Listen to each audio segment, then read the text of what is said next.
세상의 사람들은 행복을 찾아 헤매고 있습니다. 행복을 찾다가 어떤 즐거움을 발견하면 그것이 행복이라고 착각하기도 합니다.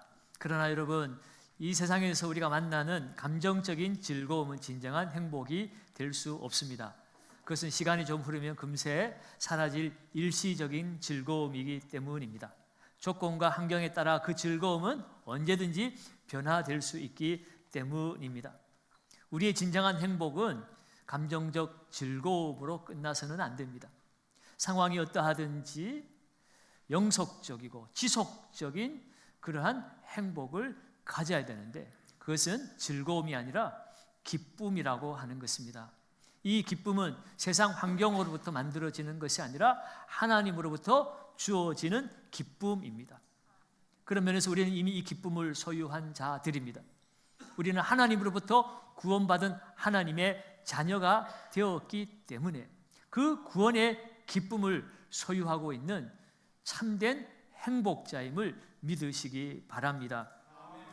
이제 우리는 그 기쁨을 또 다른 사람들에게 나누어 줄 준비를 해야만 합니다.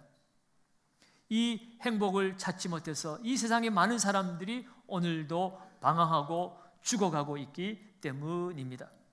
특별히 다음 주는 우리가 마음에 품고 기도했던 대신자들을 초청하여서 하나님의 생명의 복음을 듣게 하는 행복 나눔 가을 축제 첫 번째 날입니다. 오늘 그들을 교회로 초청할 때에 그 전에 먼저 우리가 무엇을 준비해야 하는지 오늘 본문의 말씀을 통해서 함께 은혜를 나누기를 원합니다. 첫째로는 주 안에서 기뻐해야 합니다. 오늘 본문 4절은 이렇게 권면합니다. 같이 한번 읽어봅니다. 주 안에서 항상 기뻐하라. 내가 다시 말하노니 기뻐하라. 아멘. 오늘 성경은 우리에게 기뻐하라고 말합니다. 그런데 그냥 기뻐하는 것이 아니라 항상 기뻐하라고 말하고 있지요. 그 말은 뒤집어 보면 우리가 기뻐하지만 항상 기뻐하기는 힘들다라는 말이기도 합니다. 현실적으로 보면 기뻐할 일보다 근심하고 염려하고 걱정할 일들이 우리의 삶에 너무나 많이 있기 때문에 그렇습니다. 그렇다면 왜 우리는 항상 기뻐하지 못하고 염려, 근심, 걱정 가운데 살아가고 있는 것일까요? 그 근본적인 문제는 기쁨의 근원이신 하나님과의 관계가 단절되었기 때문입니다. 그것은 바로 죄라고 하는 것이 하나님과 우리 사이의 관계를 끊어 놓았기 때문에 오늘 우리의 삶에는 기쁨보다는 죄가 들어왔고 그 죄가 우리의 삶을 슬픔과 염려와 근심과 걱정으로 끌고 가고 있기 때문입니다. 어떻게 하면 좋을까요? 여러분, 우리가 이 말을 반대로 뒤집어서 생각해 보면 이 죄의 문제가 회복되어지면 우리는 다시 기쁨을 찾을 수가 있다는 뜻이기도 하겠죠. 죄의 문제가 해결되고 하나님과의 관계가 회복되어지면 하나님으로부터 오는 참된 영원한 기쁨이 우리 안에 회복되어질 수가 있다는 말이기도 합니다. 그래서 사랑의 하나님께서 죄로 인하여 단절된 하나님과 우리와의 관계를 회복시키시기 위하여 죄 없으신 하나님의 아들을 이 땅에 보내어 주셨고 우리의 죄를 대신 십자가에서 짊어지시고 고난받으시고 죽으심으로 말미암아 우리의 모든 죄가 해결함을 받고 하나님을 아빠, 아버지라 부르며 구원받은 하나님의 자녀가 되었습니다. 여러분, 그렇다면 우리는 이제 기뻐할 수 있게 된 것 아닌가요? 그것도 항상 기뻐할 수 있게 되었습니다. 그런데 여러분, 정말로 항상 기뻐하며 살아가고 있습니까? 여러분, 항상 기뻐하라고 하는데 왜 항상 기뻐하지 못합니까? 구원도 받았는데 제 문제도 해결받은 것 같은데 왜 기뻐하지 못하느냐 하는 거예요. 여러분, 관계는 단순한 관계가 아니라 그 관계 안에 들어가는 것을 말합니다. 그 관계 안에서 친밀한 교제가 이루어져야만이 진정한 관계가 이루어졌다라고 말할 수가 있습니다. 그러면 여러분, 우리가 구원받았는데도 우리 안에 기쁨이 사라지고 항상 기뻐하지 못한다면 하나님과 우리 안에 그 관계가 회복되었음에도 불구하고 그 친밀한 교제의 삶을 우리가 놓치고 있는 것이기 때문이라고 말씀드릴 수가 있어요. 이것은 성령과의 관계에서 우리는 그 문제를 진단해 보아야 합니다. 제 문제가 해결되어짐으로 하나님과의 관계가 회복되어져서 그리스도의 영이신 성령께서 우리 안에 와 계십니다. 그렇다면 그 성령과 친밀한 교제를 나누는 삶 안에는 기쁨이 나타날 수밖에 없어요. 기쁨은 성령의 열매이기 때문에 그렇습니다. 그러면 여러분, 오늘 사도 바울은 우리에게 항상 기뻐하라고 말하면서 그 앞에 또 뭐라고 덧붙였습니까? 주 안에서 항상 기뻐하라. 성령과 끊임없이 교제를 나누는 삶은 주 안에 거하는 삶입니다.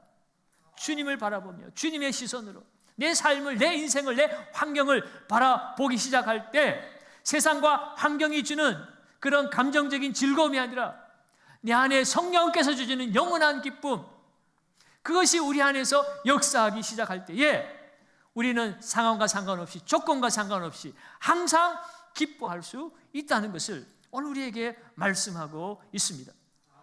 실제로 사도 바울은 그렇게 살고 있습니다. 오늘 이 빌립보서는 옥중서승이죠. 사도 바울은 복음을 전하다가 로마에서 감금되어서 지금 고난받고 있는 상황입니다. 그럼에도 불구하고 오늘 빌립보 교회 성도들을 향하여서 오히려 자유로운 삶을 살고 있는 그들을 향해 주 안에서 항상 기뻐하라, 내가 다시 말하노니 기뻐하라 라고 말하고 있습니다. 어떻게 그가 그렇게 말할 수 있을까? 오히려 가진 것도 없고 상황도, 환경도 불편한 곳, 어려운 상황 가운데 있음에도 불구하고 그가 그렇게 말할 수 있는 것은 그가 실제로 그 안에 거하는 성령으로 말미암아 성령의 기쁨으로 충만하기 때문에 오늘 그렇게 건면하고 있는 것입니다.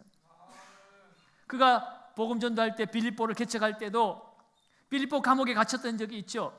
거기서도 그는 성령 충만해서 불평하고 원망하기보다는 오히려 하나님을 주목하고 하나님께 찬송하고 기도했습니다. 여러분, 오늘 우리에게 주어지는 이 기쁨이라고 하는 것은 환경이 바뀌어야만 되어지는 기쁨이 아닙니다. 이 기쁨은 하나님의 자녀이기 때문에 주어지는 기쁨이에요. 상황과 형편과 처지와 상관이 없는 기쁨입니다. 세상이 주는 일시적인 즐거움이 아닙니다. 구원의 확신에서 나오는 기쁨입니다. 그리스도의 승리의 뿌리를 내린 기쁨입니다. 그러면 여러분, 오늘 나는 기뻐하고 있는가? 스스로를 돌아보시고 스스로에게 질문해 보시기를 바랍니다. 이 질문은 우리의 영적 상태를 가늠하는 기준이 되는 것이에요.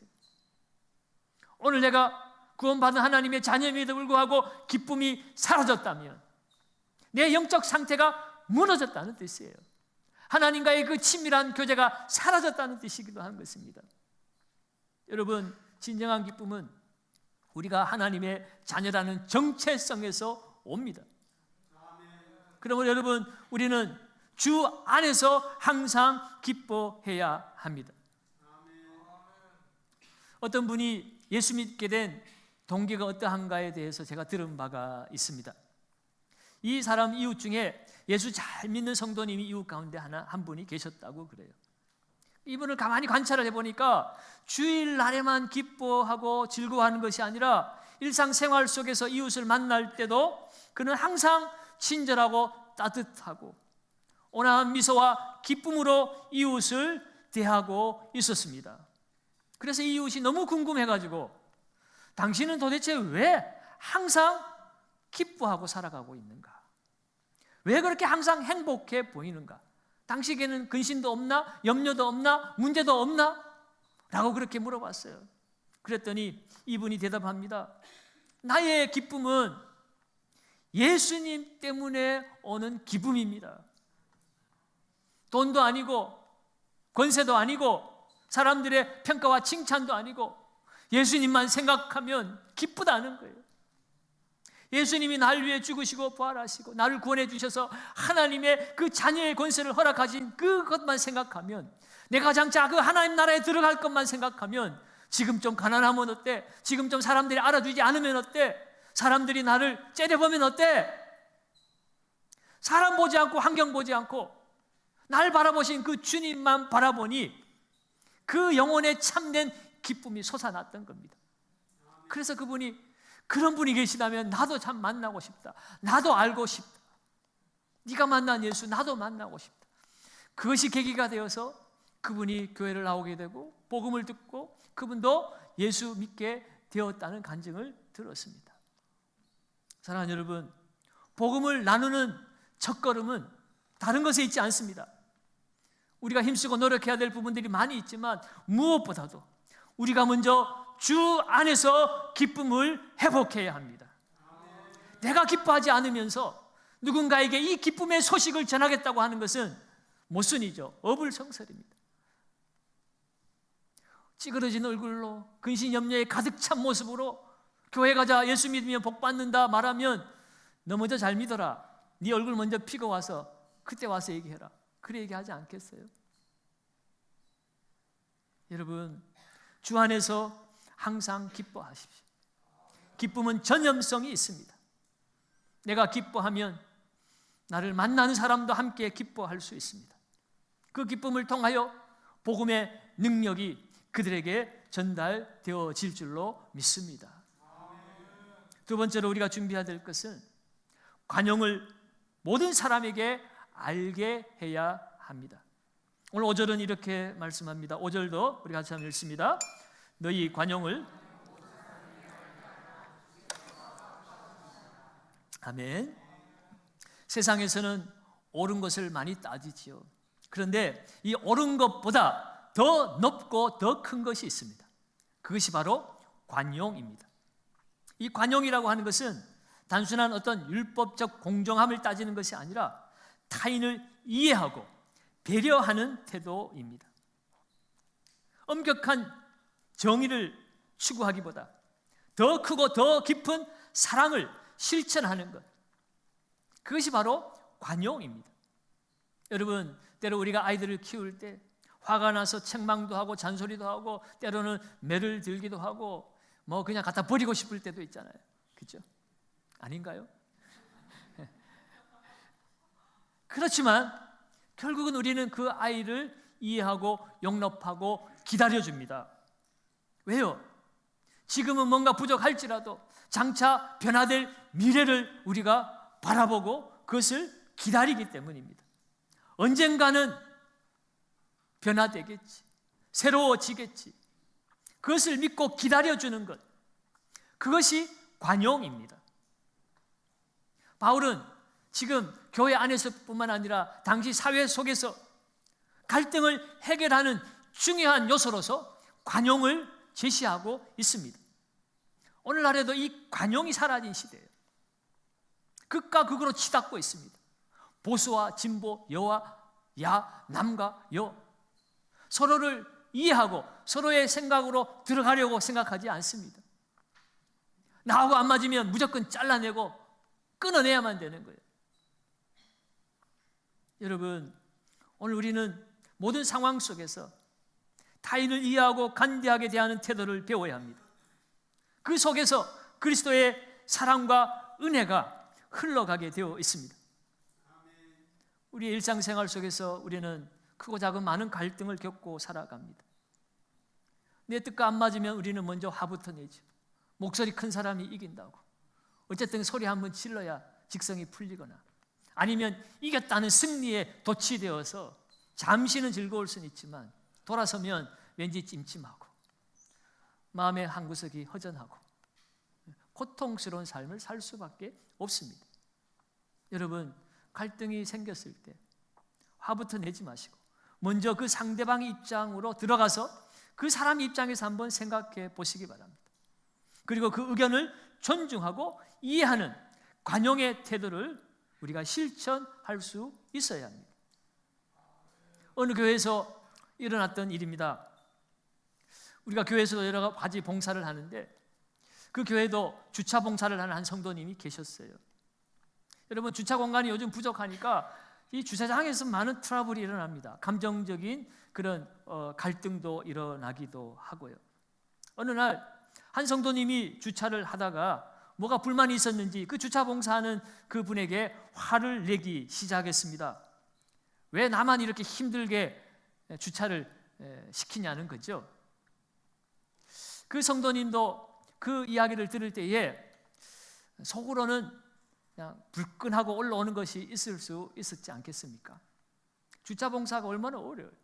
겨울에 그 추위에, 비가 오면 비도 맞아가면서 더위에 땡볕에서 나름대로 헌신하고 봉사하고 있는데, 그렇다고 뭐 교회에서 돈을 주는 것도 아닌데, 그 주차 봉사하는데 조금 뭐 문제 실수했다고 해서 그냥 버럭 화를 내고 무시하기 시작하면 그냥 당장 때려치고 싶지 않겠습니까?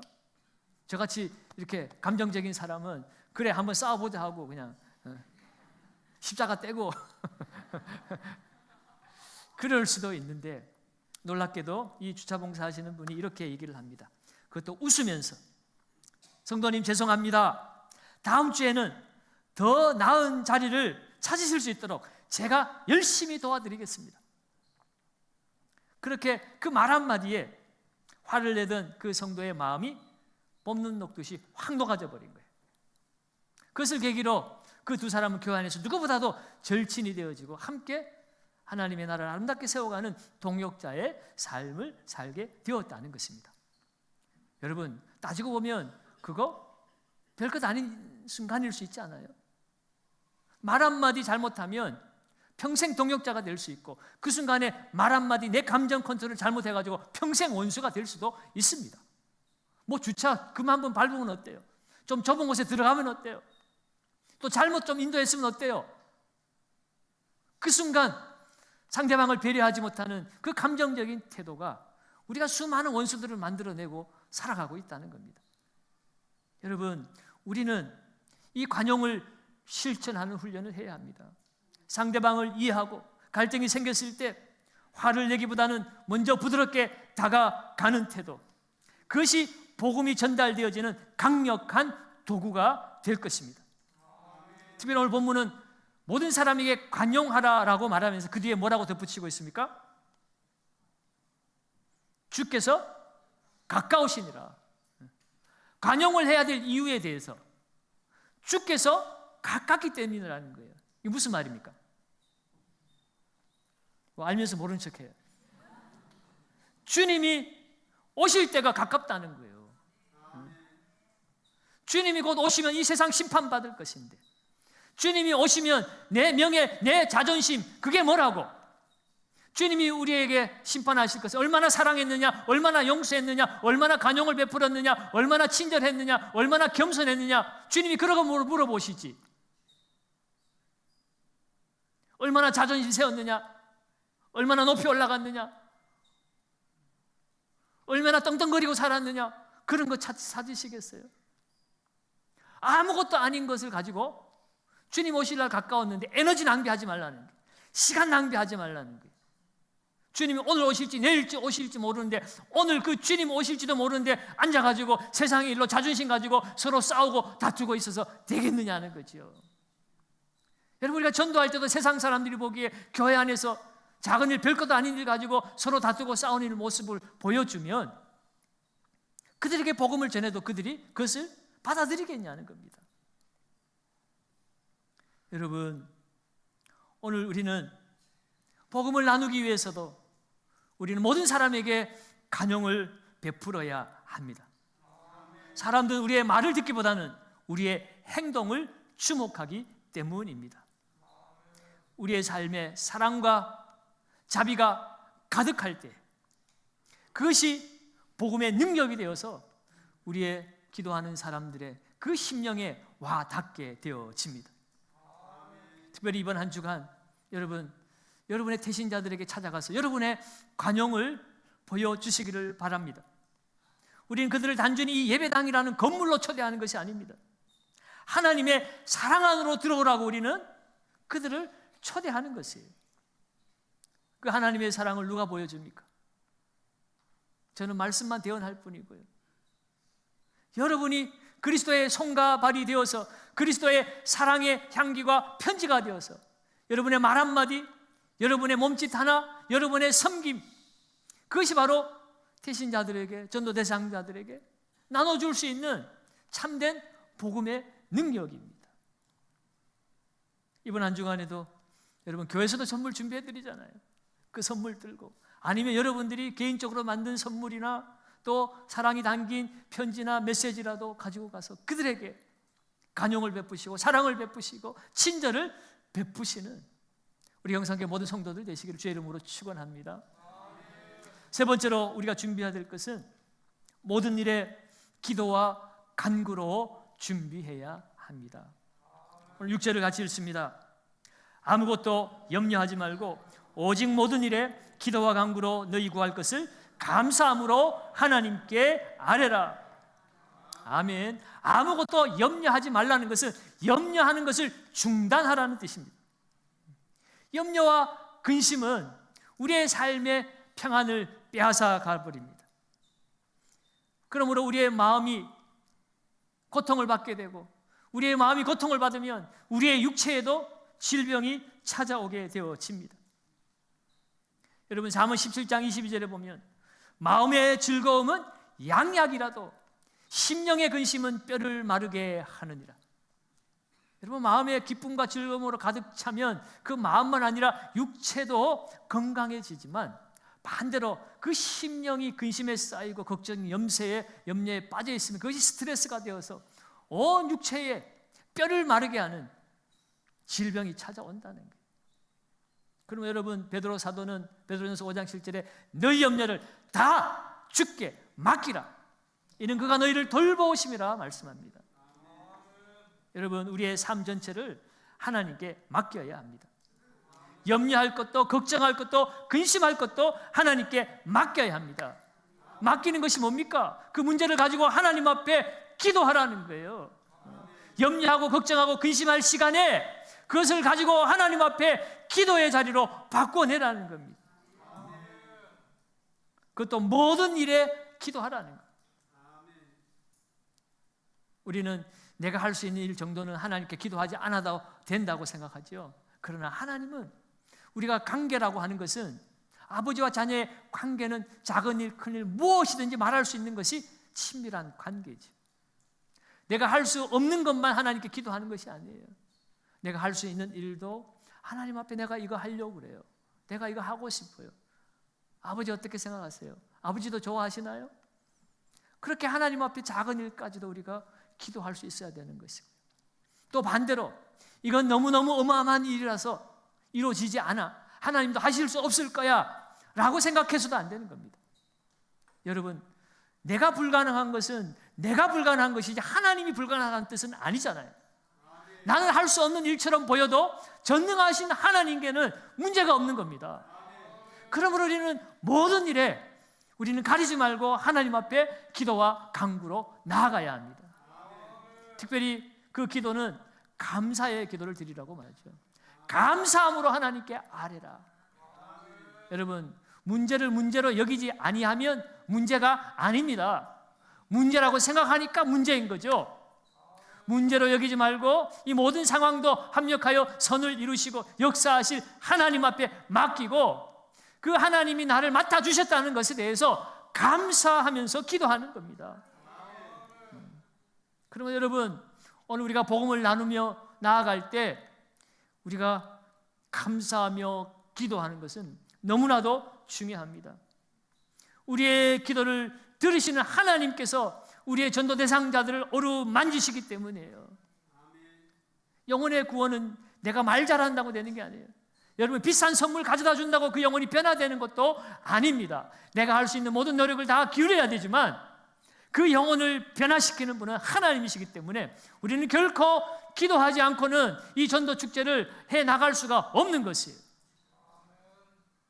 여러분, 얼마나 그들을 위해서 기도하고 계십니까? 한 주간 남았는데, 또 다음 주가 2주간 남았는데, 여러분, 남은 한 주간이라도 여러분 기도의 자리에 나오시기 바랍니다. 여러분, 물론 여러분의 삶의 자리에서 충분히 기도하고 계시겠지만 여러분, 새벽에라도 나와서 같이 기도해야 하지 않겠습니까? 그 하나님 앞에 내 사랑하는 자들의 그 이름을 올려드려야만이 하나님의 성령이 그들 마음 가운데 쳐다가 주시고 그들의 마음 문을 열어주심으로 복음이 떨어질 때 그들의 마음밭에 열매 맺는 귀한 역사가 나타나게 될 것입니다. 여러분, 이렇게 우리가 하나님을 의지하고 기도하며 나아갈 때 하나님 주시는 약속이 있습니다. 오늘 7절입니다. 그리하면 모든 지각에 뛰어난 하나님의 평강이 그리스도 예수 안에서 너희 마음과 생각을 지키시리라.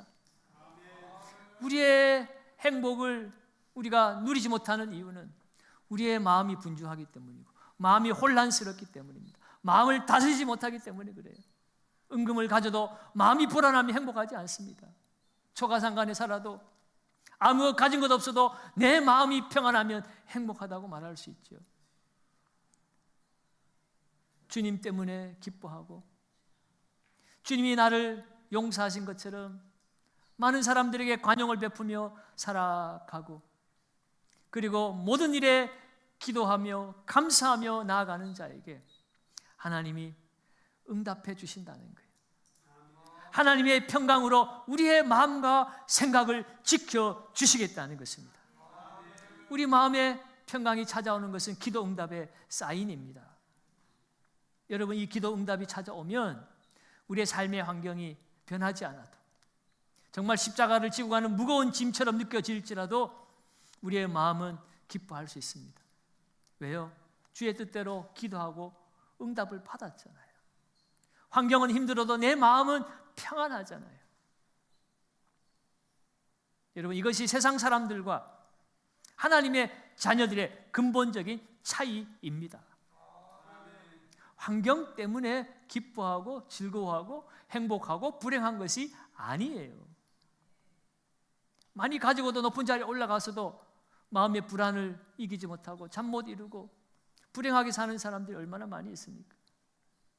여러분, 우리는 하나님의 자녀이기 때문에 하나님께서 우리와 영원히 함께 하시고 우리의 마음과 생각을 지키시고 주의 평강으로 우리를 이끌어 주시는 줄로 믿습니다.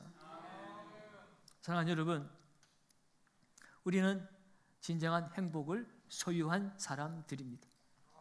이 행복은 예수 그리스도로부터 오는 것이고 복음으로부터 오는 것이기 때문입니다. 이제 우리는 이 행복을 누리는 것으로 만족하지 마시고 이 행복을 나누는 삶을 살아야 합니다.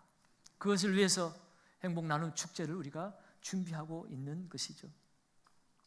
오늘 다시 한번 우리의 삶을 돌아보며 주 안에서 항상 기뻐하시기를 바랍니다. 모든 사람에게 관용을 베푸실 수 있기를 바랍니다.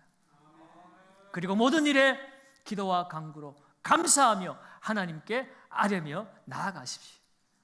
그리할 때 하나님의 평강이 우리의 마음과 생각을 지키시고 그 평강이 내 사랑하는 가족에게로 이웃에게로 흘러가므로 생명의 통로, 복의 통로, 복음의 통로로 살아가시는 우리 형상교회 모든 성도님들 되시기를 예수님의 이름으로 축원합니다.